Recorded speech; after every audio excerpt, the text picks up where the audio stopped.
It's a very creative idea to change a gun into a gardening tool because they're basically like opposite. It would be like thinking of changing a car into a dishwasher. Yeah, that would be funny. It's like you're almost like holding a gun because you know that it used to be one.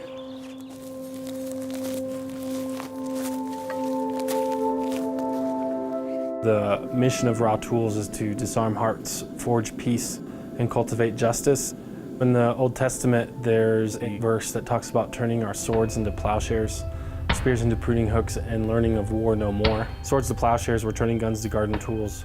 Learning of war no more, we're partnering with other organizations and sometimes leading ourselves in trainings about de-escalation, non-violence, and then what we call Vine and Fig. We're examining the systems in our neighborhoods and communities that encourage violence as a legitimate option to solve conflict.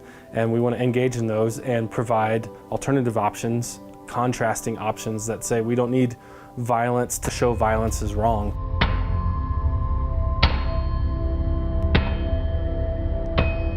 There's like a physiological feeling of when you're hitting that thing and you're like, okay, one less. You know, there's more guns than people in this country. So what is 15 guns gonna do? You know, it's gonna do a lot for that person that's hitting the anvil. It's gonna do a lot for what that gun could have done. So I'm a captain in the Army. I'm a military police officer. I'm on my way out, so I'm on the ETS process, and part of that is being able to do an internship to help you transition into civilian life. And so I created my own here with Mike at RAWtools just because I love the mission. I do remember in part of the nomination process, they asked, well, if you're a Christian, are you going to have issue, you know, being in the Army and you know, possibly killing people? And my answer was, absolutely not. That's what you know, Christians do. That's what we do. We're the good guys and they're the bad guys and we go kill them. So my daughter was born with Down syndrome. Along with that, she had just some medical complexities. It changed me to have a kid with a disability, you know. Hey, things sometimes don't go the way you're planning. You know, I thought we were really good Christians. We were really good at, you know, helping people and had everything figured out, and then we're given the kid with a disability. You know, that was kind of our thought initially. But when we really looked at it and how much we loved her and how much God loved her, you know, I began to think, okay, well, if I'm wrong about that, what else am I wrong about? It takes a lot to say, I conscientiously object to this military complex, and I want to find another creative way to support our community. I don't think anyone who joins the military doesn't want to do it out of love and support for others, but are we kind of taking advantage of their servanthood and asking them to kill for us?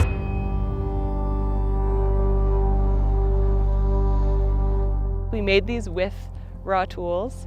What they're made of is actually parts of guns that have been recycled. Only really kind of, I think, the barrel of the gun can be made into the tools. And there are all kinds of gun parts that can't necessarily be blacksmithed into another metal thing. And so we got to use a lot of those parts in kind of a mosaic way to make our signs, to label all of our gardens. All of our beds are named after beneficial insects. This is lacewing. This is our perennials bed. So you can see some little signs of life, our perennial herbs coming back to life in the spring.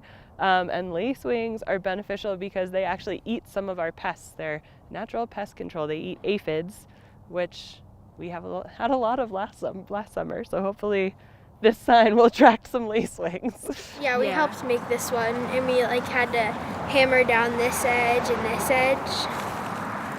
So there was like an anvil, and then there was like a really hot oven, and inside the oven were like really hot like coals and stuff. As the metal heats up and cools down, it needs to be put in the oven over and over until it gets to the shape that the sculptor wants it to be, or blacksmith. And then when it dries, it turns into a tool.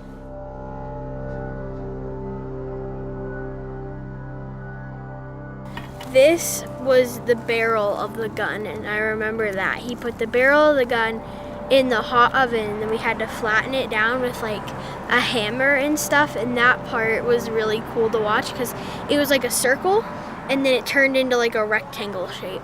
I don't think I could really do it ever because that seems like really advanced technology and like reconstruction, which I don't think I'll do when I grow up. It was fun. It was kind of like hammering down a softer rock.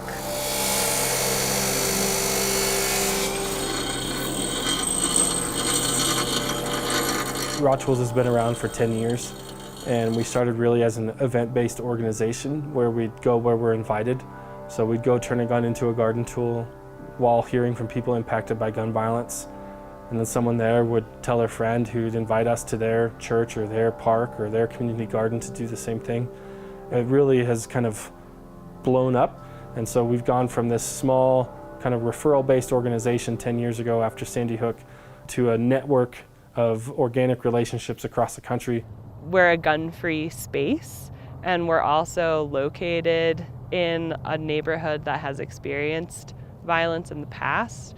Being a place where we're trying to transform the systems that kind of create violence in our communities and uphold violence, this is just one representation of that, being able to have art that is literally guns transformed into something beautiful and generative and related to growth is a way to kind of make visual what we're trying to do on a more systemic level. We have made guns the plan to respond to violence and feeling unsafe. We haven't put as much time imagining the alternatives. So if we take the gun plan away, we get more anxious because we feel like there isn't a plan. Colorado Springs or El Paso County and Teller County, this kind of Pikes Peak region, is one of the larger gun-owning populations in the country per capita. And that matters because where firearms are present, there's 3 times more likelihood of that gun harming you or someone you love or someone who's in that home than against an intruder. You know, suicide in the Army, in the military in general, is just a horrible, horrible thing, and most of them are gunshot wounds. As a military police officer, I worked as a liaison with Colorado Springs Police Department, El Paso County Sheriff's Office, and so to see all these suicides by gunshot wound, there's a common theme, and it's the guns. You know, I've been involved for 9 years now with the military, and you know, been in support of a lot of pro-gun things. So for me to be in here, cutting up guns and making life out of things, it's a really cool experience. We're going to do a blacksmith marathon in June. It's Gun Violence Prevention Awareness Month.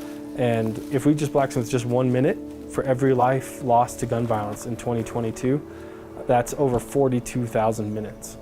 That means that we have to blacksmith 24/7 for 30 days and 18 hours.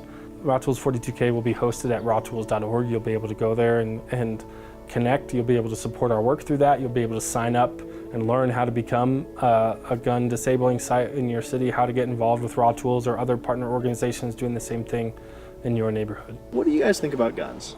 I think they're very bad because they kill people, and that could also make the population go down by a lot if too many people get killed by guns. I think guns are bad in the way my brother Adrian said, but they can also be good for some reasons. For example, recycling, recycling them into tools.